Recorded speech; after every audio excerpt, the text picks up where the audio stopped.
Welcome to Crypto Flywheel, the podcast where we spin up strategies to turn your digital efforts into unstoppable momentum. Let's get the flywheels turning. Hey, Professor X, how are you? Good afternoon, Digital X. How are you? I'm doing well. How's your morning so far? So far, so good. I've been scouring through the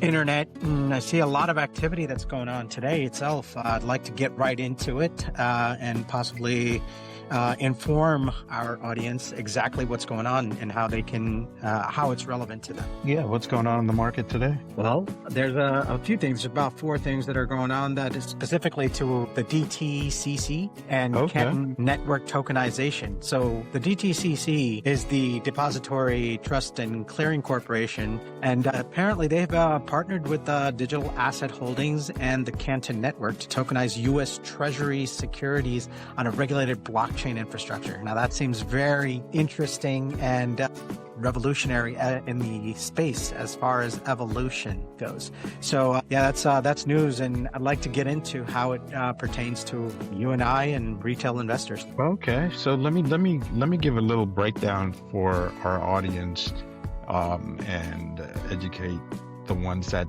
are unaware of what the DTCC provide to the institutions. So let me give you a brief description. The Depository Trust and Clearing Corporation is called DTCC.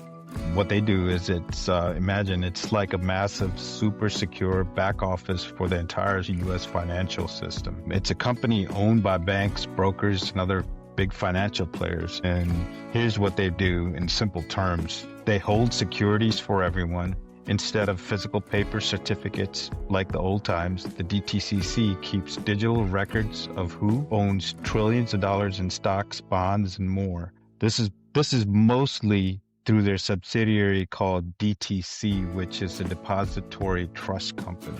Think of it as a giant safe vault for investments. So the DTCC, what they do is they clear and settle trades. They settle cash trades after you buy or sell. DTCC checks everything matches, reducing the risks by net out trades, and then finalizes the transfer of ownerships and payments. So what they do is they're a settlement company. They settle the fund transfers and transactions. So this makes things faster, cheaper, and safer. No one gets cheated. So without the DTCC, the stock market would be chaotic and risky, like the old days when people delivered paper stocks by hand and offices were buried in paperwork. So they handle quadrillions of dollars on a yearly basis. So this keeps the whole system running smoothly. So this is a little breakdown of what the DTCC does. Yes. So as it relates to, does it mean that, let's say, relevance to the retail investor like you and I, what does that mean? Does it mean that it's a lower barrier and also access 24/7 across the crypto asset markets? And what other benefits or relevance does that have to our audience or retail investors? Okay, so the basic function of the DTCC is to settle transactions. So a few years back, transaction settlements, like when you buy a stock, let's say on Fidelity or Charles Schwab or any financial institutions platforms. If you bought a stock, let's say today, it didn't settle. The transaction didn't settle. The cash didn't clear. It took about 3 days. So they call it T+3. T+3 means transaction settlement it took about 3 days to settle. So then they improved that, I believe, a year or two ago to transaction settlement of 2 days, so which is T+2. Now, with this information that we have that was released today, transaction settlement is going to be T+0, so it's going to be instant settlement. So that allows for the stock markets or any of these institutions to provide service eventually 24/7. Initially, when they do start the process or start this service, it's not going to go 24/7. It's going to be done maybe 5 days a week, but extended hours, meaning you could probably trade and transact on those platforms currently from today's hours to probably 16 hours a day. Yeah. Yeah, so I mean, effectively, what's happening is there's more access for retail investors rather than just the traditional stock market. We're getting access to the crypto or the digital asset markets 24/7. However, it's going to be rolled out slowly starting 2026. Correct? Yeah, I believe so. I believe it's going to start first quarter next year. Okay, so how does that relate to our audience, where how could they participate right now, possibly, like maybe get in touch with their Fidelity or brokerage or their Charles Schwab, or can they go directly through a crypto platform like a Gemini or a Coinbase? How do you see that working, playing out? Well, I believe some of these crypto exchanges will start offering tokenized stock versions for trading. I know a few that currently allow certain stocks to be traded on the exchanges, but eventually that's the ideal scenario, right? To offer services on exchanges 24/7. But in terms of you calling up Fidelity or Schwab to see if they're going to offer it, they will roll it out slowly, and they'll inform the investors that you'll be able to transact during those periods that they allow. Yeah. So what about, shifting gears here, what about the recent news about Visa's stablecoin settlement pilot that they just announced, where stablecoin settlement using USDC for US bank settlements? Does this initiative, is it designed to possibly enable faster, more resilient settlement cycles, or including weekends and holidays? Or how do you see that news being relevant to our audience as well? Well, with Visa introducing that, I believe it was I think it was like last week or so, right? A few days ago or last week. What they're doing is they're allowing stable coins by certain issuers to be used in making payments for your Visa bill on your monthly expenses. So we can use USDC, you're saying? Yeah, with USDC. I believe it's from the Solana network, or I could be wrong. It could probably be from Circle as well, but they're rolling it out. They're slowly rolling it out. In the near future, you'll see other stablecoin providers being able to interact with Visa, MasterCard, and eventually you'll see American Express. So things are moving. Yeah. They're moving pretty fast. Yeah, I agree. It kind of like it underscores the stablecoins growth in the market, right? And it's everyday activity. It's being implemented into infrastructure across not only the banking and financial institutions, but also peer-to-peer, day-to-day transactions and settlements, as we were talking about with the DTCC. Similarly, infrastructures for businesses are integrating blockchain and stablecoins and settlement processes. So we talked about it, I think, in our first episode about stellar lumens like XLM, right? Serendipitously, that was your first token that you invested in. Well, that network is also the foundation for peer-to-peer retail investors, right? So that's why it's very important for the retail investors or the individuals right now that wants to get into this asset class or wanting to understand the asset class. It's very important they do so soon, because the markets are moving so quick. You don't want to get caught off guard. Yes. Yeah, no, that's okay. I mean, that's essentially what we are here for. The Crypto Flywheel podcast, that's what we are tracking. Our audience is going to be educated or know exactly how to participate. We'll be talking about events that are happening and how this space, this real digital assets are being integrated into infrastructure. So yeah, I'm excited for myself and you and everybody else that's participating. If you listen to our content, you're going to know exactly how to get involved. And, we stress to our audience to ask questions, make comments. We will address them in the either in the comment section or possibly the very next episode, depending on what the questions are and how relevant it is to what we're trying to educate to the masses. Yes. So what else is there to talk about?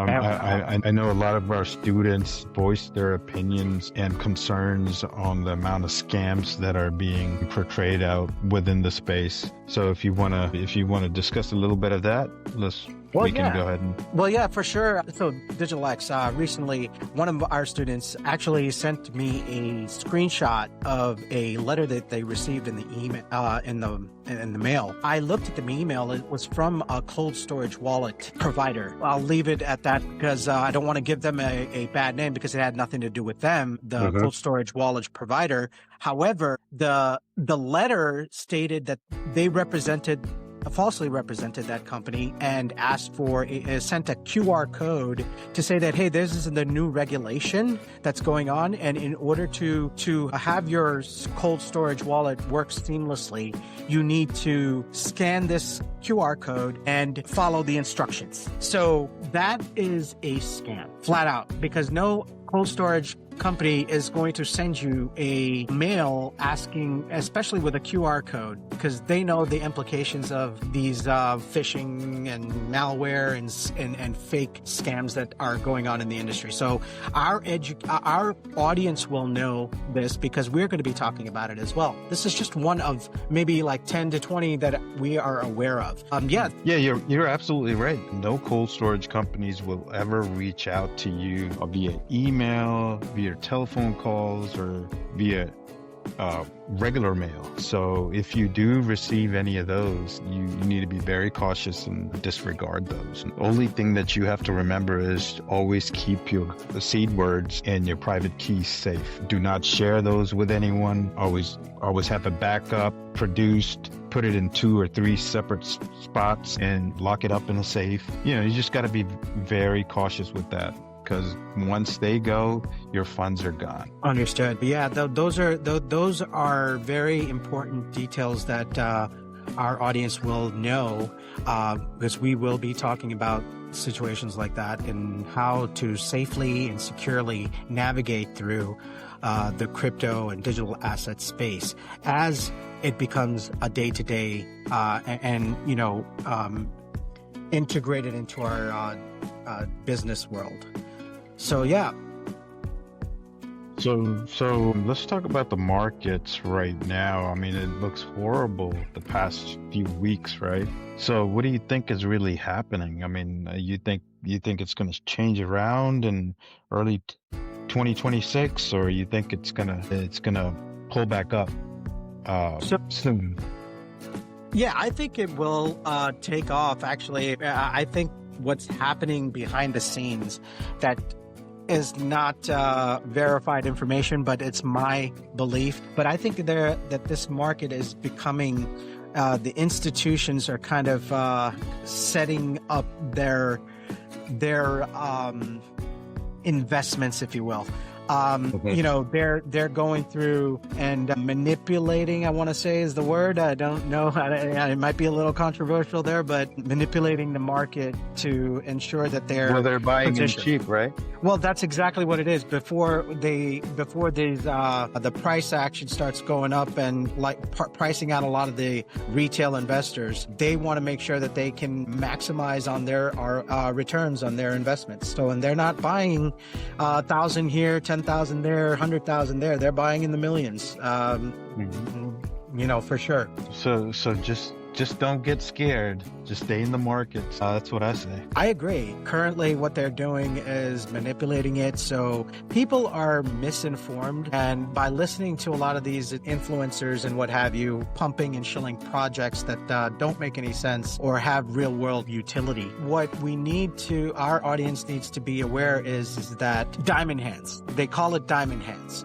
Whatever asset class, especially specifically the 0022, those coins and tokens you need to hold, because right now, and this is not financial advice, I'm just saying this is what we are doing, at least I'm doing it Professor X, I am doing it because I understand the fundamentals. So I'm not going to speak for Mr. Digital X here, but I am holding my assets. So especially the ISO 20022 ones, because I know that where this market is going as far as the financial industry goes. So what about you, Digital Asset? Yeah, I feel the same way. I mean, you hold the true utility projects that you see value behind. You know, all the other ones, I have a whole lot of other crappy coins. I'm gonna wait till they move up a little bit and unload those and in the bull run. Yeah, in the bull run. Hopefully that happens soon.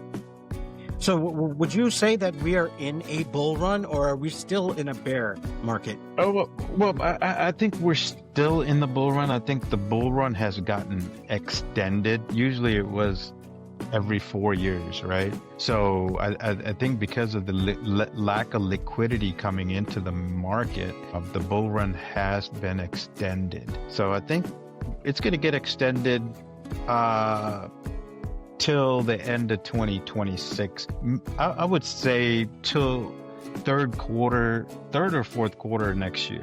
Yeah, that's my belief, but I could be totally wrong, but that's what I believe. Well, here's my take on this. I believe that this is an unprecedented territory we're headed into this digital asset space, right? So what's happening is clarity. You know, regulations are coming into place. Governments are implementing and integrating infrastructure from legacy systems to current blockchain infrastructure, as well as incorporating AI. So all of this stuff, all it means is that the traditional type of market cycles are not going to happen like it happened in 2017 and 2021. And now this cycle, 2025, 2026, it's not the traditional market cycle, if you will. I think it's going to have its own evolution. And like you said, it could be delayed or it could be extended. Depends on how the market is going to react. So based on innovation. Yeah, this cycle is going to be totally different because now you have institutional money flowing in. Prior to this, we had retail money, right? So the growth is going to be tremendous this cycle. So being able to position yourself into quality projects will allow you to capitalize on the markets. I absolutely agree with you, Digital X. And I think we had spoken, we've talked about a lot of things today. So with that, I'd like to wrap up today's episode, and then we hope to hear from our audience on anything that we talked about. And maybe we can structure our next episode based off of answering questions or concerns that our audience may have. So with that, do you have anything else to add, Digital X? No, pretty much that's it for today, and we look forward to tomorrow. Yes, we definitely do. And the Crypto Flywheel is signing off right now. Thank you.